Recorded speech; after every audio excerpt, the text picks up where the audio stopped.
Arheološki muzej Istre u Puli osnovan je 1925. godine i od tada je aktivan u istraživanju, zaštiti, vrednovanju i prezentaciji bogate arheološke baštine s ovog područja. Širenje djelovanja i potreba za modernizacijom pokrenula je opsežne adaptacijske radove koji bi po svom završetku stvorili instituciju koja je u stanju odgovoriti svim suvremenim muzejsko-prezentacijskim izazovima vremena u kojemu živimo. Radovi su počeli 2013. godine seljenjem ukupnog sadržaja muzeja u privremene prostore.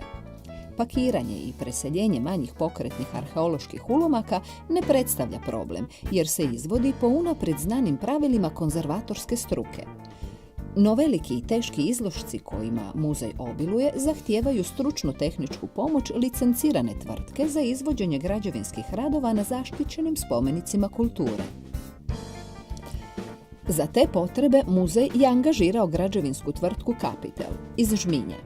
Njihov izuzetno agilan i iskusan tim na licu je mjesta konstruirao pomične dizalice i drvene sanduke obložene spužvom, u kojima će biti pohranjeni vrijedni arheološki objekti sve dok ponovo ne ugledaju svjetlo dana u novo uređenom muzeju. Jedna od specifičnosti muzeja su vrlo vrijedni ranokršćanski i antički mozaici ugrađeni u teracopodove, koji se nalaze u prizemlju zgrade. Konzervatorsko-restauratorski radovi zaštite i nadzora prilikom demontaže, pakiranja i prijenosa mozaika povjereni su Riječkom odjelu za zidno slikarstvo i mozaik Hrvatskog restauratorskog zavoda.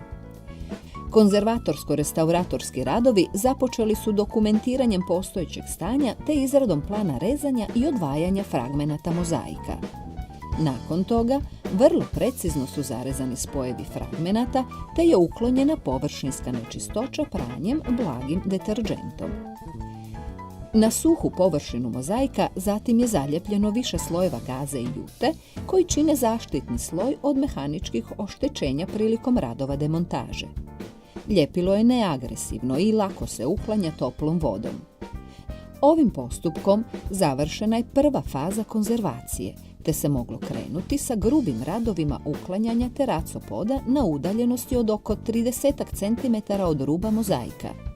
Potom se vrlo pažljivo uklonio rastresiti materijal na kojemu je položen mozaik. Svi fragmenti imaju dimenzije do najviše 2 kvadratna metra, osim središnjeg fragmenta mozaika s prikazom pauna koji ima dimenzije od 4 kvadratna metra.